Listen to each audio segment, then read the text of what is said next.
we have two elements left. If you can't tell, we're going element by element here. Because the documentary does such a great job of really analyzing each aspect of hip hop culture. The MC element to me, was, I don't know if you went into this thinking how, funny these stories might actually be. But DJ Hollywood is a huge part of the origin of the modern MC. And DJ Hollywood was primarily a disco DJ who had a lot of influence on the youth, the kids who were coming up doing hip hop. And but he was flashier than most, but a lot of people seem to borrow his style. Can you just describe DJ Hollywood from your perspective in the film?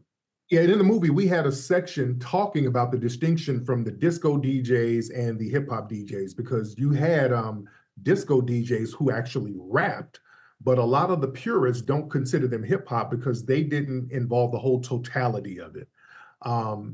The whole totality meaning that you would have b-boys, you would have, graffiti on the flyers, you would have some of the gangs and some of the 5%ers doing security, just the whole totality of it. You're playing breaks all night.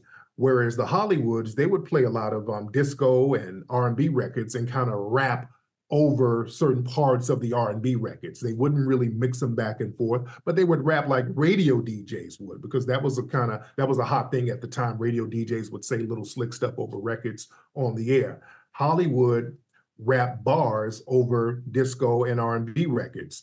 And he made a lot of money. He was the top guy in New York at the time. A lot of people aspired to be like Hollywood.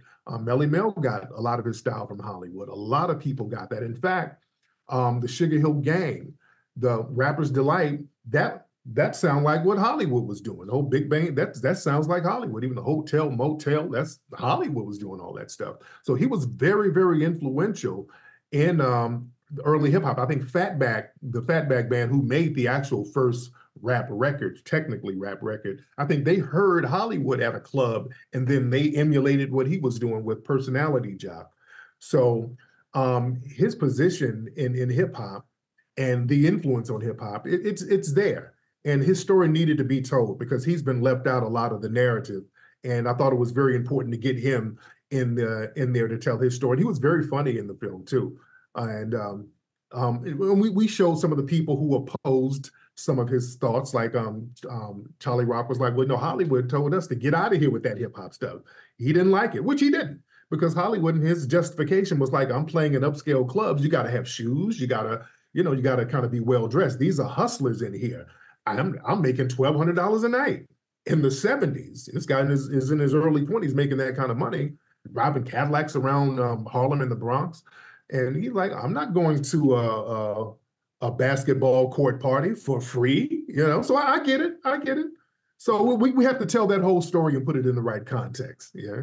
Yeah, I mean, Hollywood caught a lot more flack than I think most people realize. Even people who had heard of DJ Hollywood, I'm not sure if the dynamic between him and hip hop has been that clear in, just broader hip hop understanding. DJ Hollywood has a line. It's almost like he's on the defensive in the documentary. I think that's fair to say. And maybe he's just coming from a clarifying place in terms of staking his claim on the impact he had on what became a global culture in its own, what the MC became. He has a line in there where he says, the truth, he says, what he say? I have this written down. Let me get this right. The truth is the light and I am the truth. Yes. Seems like he's fighting for his legacy. Yeah, he wants the recognition because a lot of the purists, he's been dismissed.